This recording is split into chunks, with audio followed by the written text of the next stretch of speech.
हाय दोस्तों, एक बार फिर से आपका बहुत बहुत स्वागत है हमारे YouTube चैनल सलमान सर मुरेली पर।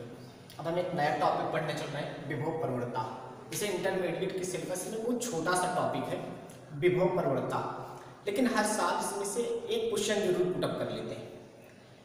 अक्सर करके तो ऑब्जेक्टिव में ये पूछ लेते हैं कि विभव प्रवणता कौन सी राशि है, और दूसरी बात विभव प्रवणता की मात्रक एवं बीमा, या कभी कभी विभव प्रवणता की डिफिनेशन भी पूछ लेते हैं। तो ये थोड़ी सी चर्चा कर लेते हैं कि विभव प्रवणता किसे कहते हैं। मान लेते हैं किसी एक समान वैद्युत क्षेत्र E के भीतर कोई एक बिंदु O है। मान लिया मैंने एक समान वैद्युत क्षेत्र E के भीतर कोई एक बिंदु O है जिसके ऊपर प्लस Q कूलाम का आवेश रख दिया जाता है। मान लेते हैं बिंदु O से x मीटर की दूरी पर एक बिंदु A है तथा x plus del x metre की दूरी पर कोई दूसरा बिंदु B है। इसका मतलब हुआ कि A से B के बीच की दूरी ओनली dx, यानी कोई छोटी सी डिस्टेंस है। मैंने मान लिया कि एक समान वैद्युत क्षेत्र E में क्षेत्र के अनुदिश बिंदु O जिस पर प्लस Q कूलाम का आवेश रखा गया है, उससे x मीटर की दूरी पर कोई एक बिंदु A और x plus del x metre की दूरी पर कोई दूसरा बिंदु B। इसके पहले वाली वीडियो में हम किसी बिंदु आवेश के कारण विभव का फार्मूला पढ़े हैं। तो विभव का फार्मूला V आया था 1/4 पाई एप्सिलॉन 0 Q/R। अगर ये कांस्टेंट मान के इसको निकाल दिया जाए तो V प्रोपोर्शनल टू 1/R पूछता है। इसका मतलब हुआ कि दूरी बढ़ाएंगे तो विभव घटेगा, दूरी घटाएंगे तो विभव बढ़ेगा, यानी दूरी विभव के व्युत्क्रमानुपाती होता है। व्युत्क्रमानुपाती होने का मतलब है कि दूरी तथा विभव में व्युत्क्रम का अनुपात होता है, यानी दूरी बढ़ेगी तो विभव घटेगा और अगर दूरी घटेगी तो विभव बढ़ेगा। तो हम देख रहे हैं कि प्लस Q कूलाम आवेश से बिंदु A की दूरी कम है और बिंदु B की दूरी अपेक्षाकृत कुछ न कुछ ज्यादा है। तो इसका मतलब ये हुआ कि बिंदु A पर विभव ज्यादा होगा, बिंदु B पर विभव कुछ न कुछ कम होगा बिंदु A की अपेक्षा। मान लेते हैं बिंदु A पर विभव V है और बिंदु B पर V माइनस डेल V। बस थोड़ा सा 11th के स्टूडेंट को यही प्रॉब्लम होती है, दूरी को अगर x प्लस dx माना जाता है तो विभव को V माइनस डेल V मान लिया जाता है। कई बच्चे हमसे क्वेश्चन कर चुके हैं सर अगर दूरी को x प्लस dx मान रहे हैं तो विभव को V माइनस डेल V मान लेना चाहिए इसके अकॉर्डिंग। तो थोड़ा सा ये ध्यान देंगे, सस्पेंशन वाला मामला यही आता है, क्योंकि जब दूरी बढ़ेगी तो विभव घट जाएगा। और बिंदु B पर यानी यहाँ x प्लस डेल x का मतलब है कि दूरी को x से बढ़ा करके x प्लस डेल x कर दिया गया।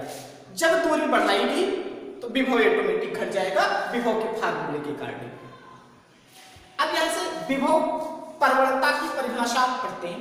विभव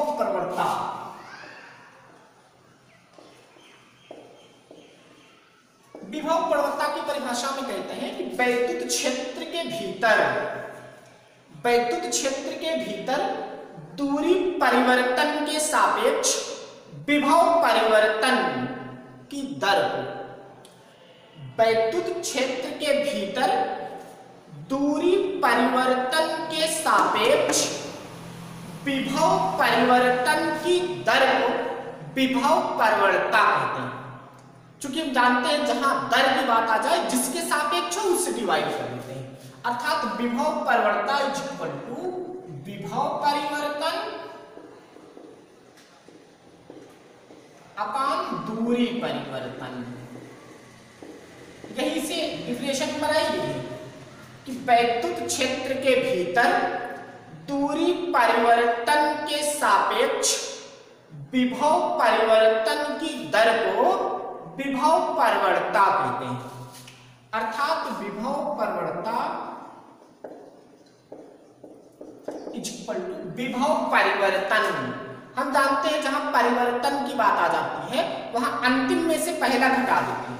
अंतिम विभव V माइनस डेल V, तो यहाँ लिखते हैं V minus del V minus प्रारंभिक विभव है v अपान दूरी परिवर्तन, अंतिम दूरी में से प्रारंभिक दूरी घटा देते हैं तो x plus del x minus x, x से x कैंसिल, v से v कैंसिल। विभव परवर्तता इज इक्वल टू आ गया minus del v upon del x। चिन्ह यही दिखा रहा है कि दूरी बढ़ने के साथ साथ विभव घटता है। चूंकि विभव परवर्तता एक सदिश राशि, यहां दूरी परिवर्तन के सापेक्ष विभव परिवर्तन की बात की गई, इसलिए जो है और ऋणात्मक चिन्ह आया, ऋणात्मक चिन्ह ये दिखा रहा है कि दूरी जब बढ़ेगी तो विभव घटेगा। बात आती है कि विभव परवर्तता अदिश राशि है कि सदिश, तो फार्मूले से ही स्पष्ट है कि विभव परवर्तता एक सदिश राशि है। अब थोड़ा सा इंपॉर्टेंट टॉपिक देख लेते हैं, विभव परवर्तता का मात्रक एवं बीमा। विभव परवर्तता का मात्रक एवं बीमा, तो विभव परवर्तता का फार्मूला आया था minus del v upon del x, v volt, विभव का मात्रक वोल्ट प्रति डेल x का मीटर, इसका मात्रक आ गया वोल्ट प्रति मीटर। बीमा बना देंगे वोल्ट या v, इसको लिख सकते हैं W by Q upon metre, या इसको लिख सकते हैं W अपान मीटर। W की बीमा ml power 2 t power minus 2 अपान Q का AT और मीटर का L। L से इसकी एक पावर कैंसिल, इसकी बीमा आ गई ml t power minus 3 minus 2, ये है, ये एक ऊपर चला जाएगा, t power minus 3 a power minus 1। इसके पहले वाली वीडियो में बहुत विस्तार से हमने विभव की बीमा निकाली थी, तो जो विभव की बीमा आई थी उसी विभव की बीमा में लंबाई की बीमा से भाग दे दीजिए। विभव की बीमा में अगर लंबाई की बीमा से भाग देते हैं तो विभव परवर्तता की बीमा आ जाती है, वो आता है ml t power minus 3 a power minus 1।